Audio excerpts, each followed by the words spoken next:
Okay, so Hellraiser 4 Bloodline came out in 1996. Um, it was written by Peter Atkins, who also did Part 3 and some of the Wishmaster movies, or all of them. It was directed by Kevin Yagher and Alan Smithee. um, Starring Doug Bradley, of course, as Pinhead, and one other person that I know of, Kim Myers. She played um, Lisa in A Nightmare on Elm Street Part 2. So it was kind of cool to see her in another movie. But, so this was the last Hellraiser to go, to be released theatrically. Probably for a good reason. This is also the last Hellraiser that I've seen. I've seen the first four. I never seen any of the other sequels. Um, and in my opinion, this is probably the worst that I've seen. Um, part 1 and 2 are better than this, and part 3. Um, you got so the story basically starts off in space in 2120 something. It's in the future. Um, you basically have a guy who's controlling a robot with his hands, and the robot is solving the puzzle box. Right off the bat, you kind of have some bad CGI, which is pretty much all over this movie. There's quite a bit of CGI that's pretty terrible looking. 1996 CGI.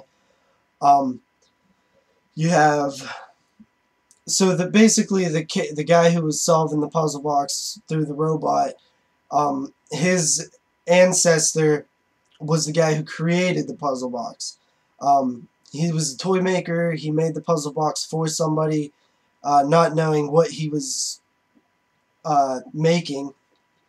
And basically, the guy's bloodline was tarnished and kind of cursed in a way, plagued with nightmares and stuff like that. The story's basically kind of, I don't know, it's a little boring to me. I wasn't that interested in it. It was kind of cool to see where the puzzle box came from, but I didn't really like the idea of the guy's bloodline, like, carrying on the thing. I don't know, it just kind of was a little bit boring, uninteresting. Um, a lot of the characters, I don't even remember their names.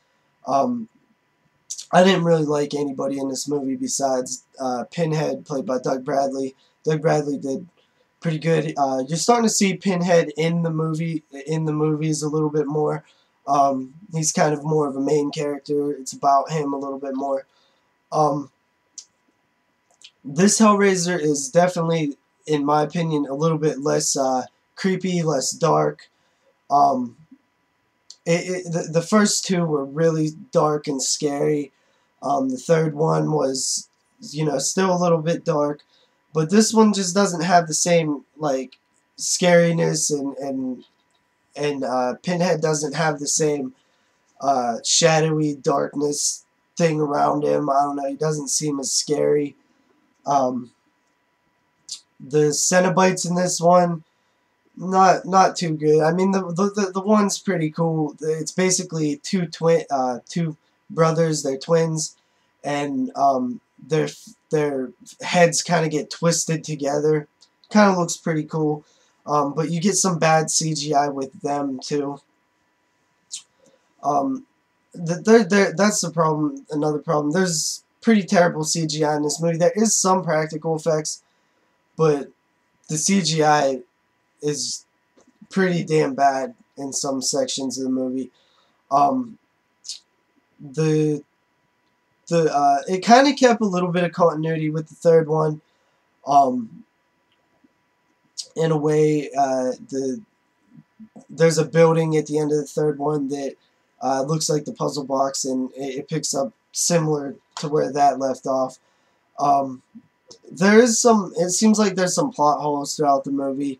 Um, I don't know. I just couldn't really get into it too much. I had seen it before and I hated it the first time I seen it. I gotta say that I didn't dislike it as much, but I still couldn't really get into it. So far, this is my least favorite one. But like I said, I haven't seen any of the other sequels after this.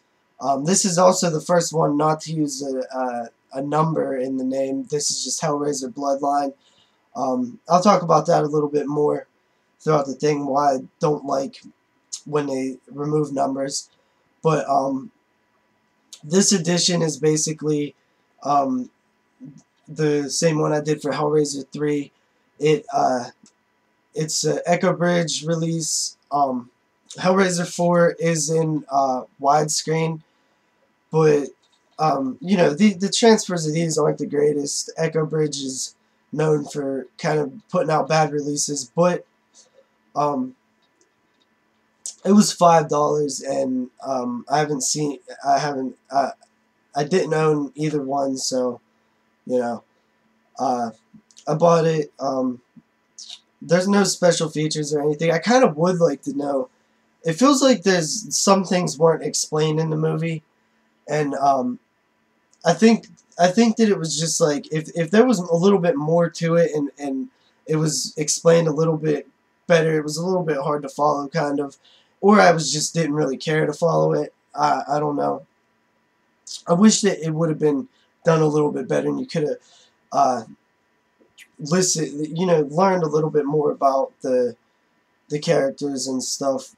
But anyway, it's definitely the worst that I've seen. It's not unwatchable, but I won't be revisiting it probably anytime soon. That's pretty much it for my Hellraiser 4 review. I'll probably do Hellraiser 5 next. I did buy it recently. Haven't watched it yet, so we'll see if it can do better than Hellraiser 4. Alright, that's it.